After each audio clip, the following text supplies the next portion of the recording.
They say you can't kill the truth. Well, somebody should have told that to the men who tried to throw me out of a helicopter at midnight, cuffed and betrayed, over a storm that sounded like the end of the world. Sirens screaming, rotors cutting through the rain, and me, a handcuffed black woman they thought was just another name to erase. I guess nobody told them armed officers don't need parachutes to raise hell. So here's the story they tried to bury. You ever have one of those moments where the world snaps into slow motion? Yeah, that was me. Right as they shoved me into open sky, lightning flashing off the cuffs at my wrists. Falling betrayed, helpless, heart pounding so loud it nearly drowned out the storm. In that single weightless second before I hit the water, I saw it all. The faces of people I'd saved, the lies my own crew fed me, the twisted grin of the commander who signed my name to death. But that fall wasn't the end, nah. It was the start of something they couldn't stop. Let me back up a sec. Rain hammered the fuselage like gunfire, the metal bird shuddering over black ocean. Captain Maya Reeves mused to be the most decorated pilot in my division. I'd flown into hell and back, rescued my own from burning wrecks. I never thought my brothers in arms would be the ones turning on me. But you know how it goes, follow the money, and you'll find a rot. They said it was a mission gone wrong, but the Real story was dirtier. I'd uncovered a ring of officers selling military flight plans to private warlords' names, dates, all of it traced straight to the man glaring at me across the chopper's cargo hold. The others, faces I once trusted, wouldn't even look at me. Guess their orders weighed more than their conscience. The door latch crashed open. The sky screamed in rain, wind, cold so sharp it cut. You were never supposed to see this far, Captain. The commander spat, shoving me to the edge. I stared right back. I'd sworn to protect every last one of them, even these cowards. The horizon pitched, the ocean a silver blade flashing below. Then they pushed. Gravity ripped me down. Now, a lesser person might have given in to panic, let the fear win. But you ever hear that old saying about never surrendering altitude or hope? That was my dad. That voice rang in my head, even as I fell, so I fought. I tucked my legs, twisted against the cuffs, angled my shoulder to catch the wind. The storm felt like it was peeling my skin off. The rain stung like bullets, but I was alive. No way was I going out anonymous. Not tonight.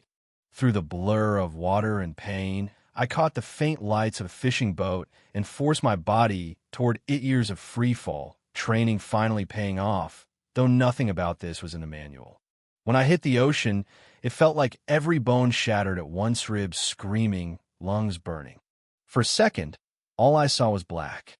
But I wasn't done yet. The sea wanted to swallow me, but I'm stubborn. I drifted in that darkness, half conscious, flashes of cockpit lights, and radio chatter me dad's voice, my own vows. I clawed for the surface and hit cold Stila floating cargo crate. Wrists still chained, I hooked the cuffs on jagged metal, let the waves wrench my arms until the link snapped. It tore my skin, but I got one hand free. Pain means you're alive, right? Dawn broke gray and ragged over cliffs of black stone. I dragged myself onto a ledge, coughing up blood and salt, world spinning. My body was still here, but I knew I'd have to move before the shark's metaphorical and real caught my scent. By the time the sun broke through, I was limping through the rocks, found an old shack that must have belonged to some fisherman with bad luck. Scavenged a knife, wire, flare gun missing all its flares, a first aid kit that looked like it had seen war. Patched myself up the best I could, stitched wounds with trembling hands, muttering the names of everyone I'd ever lost to this machine. That shack had a radio, old, fuzzy, but alive with static. I heard a supply vessel reporting engine trouble up north. Good. I rigged a beacon out of the mirror and the busted flare lens, flashed Morse over the water, and prayed someone would notice. That evening, a ship appeared, slow and cautious.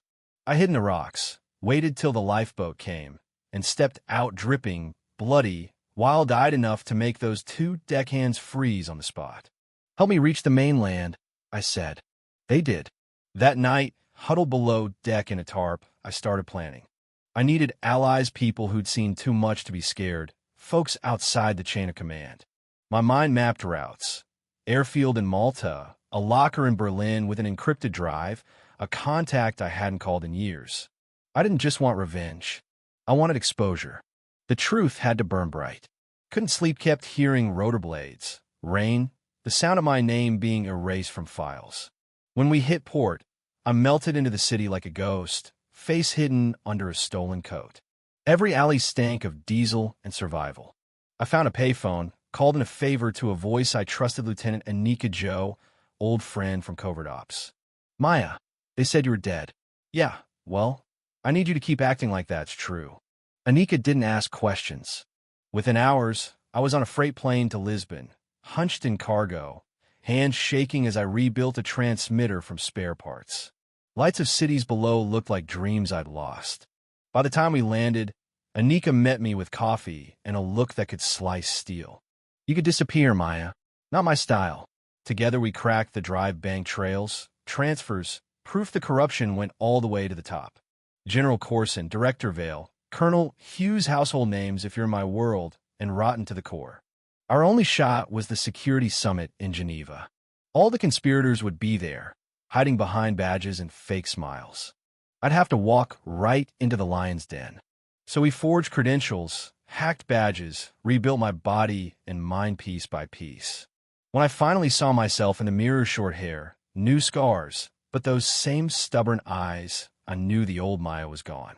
What was left was harder, sharper, and ready.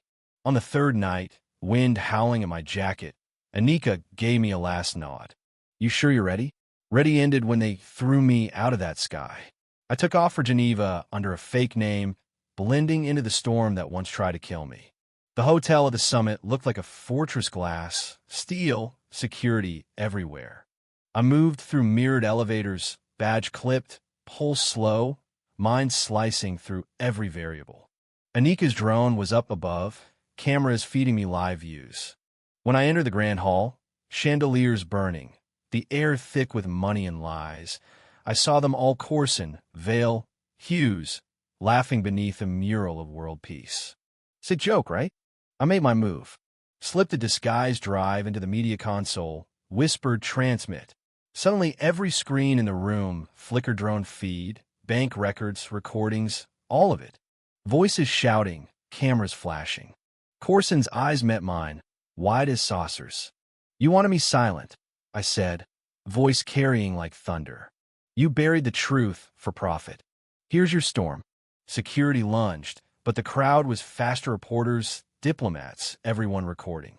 Vale yanked cables, but Anika's drone kept the feed alive, bouncing it to every news site worldwide. All those secrets out in the open. You could feel the power draining from those men with every headline.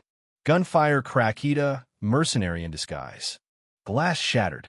Instinct took overrolling, striking, muscle memory from 1,000 drills. When the smoke cleared, Corson stood, trembling by the balcony, gun in hand. We were protecting national interests, he spat. You were protecting your bank account, I shot back. The drone spotlight found us, real law enforcement inbound, sirens wailing over the lake. I took the gun from him, handed it to the cops. Let the law finish what conscience couldn't. As they dragged him away, rain began to fall soft, washing blood from my hands. Anika's voice crackled in my ear.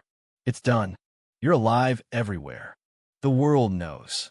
For the first time since that fall, my chest loosened. Maybe now, people would believe in justice again. I walked out past the broken glass, past the cameras, through chaos into the sunlight. The lake glittered quiet, endless. I knelt, dipped my hand into the water, and felt it cold, clean, alive. No more running. No more fighting. Just living. I looked at the sky that tried to kill me and smiled. They thought they'd thrown me out of the world. All they did was give me the sky back. And that's the story. My story. Truth doesn't die just because someone tries to erase it. Sometimes it gets a second wind. So, tell me, would you have done in my place? Does justice ever win? Or do the powerful always walk? Drop your answer in the comments. Tell me your own story of fighting back, and if you believe the world can still change. And if you want more, hit subscribe, because next time, the storm might be yours.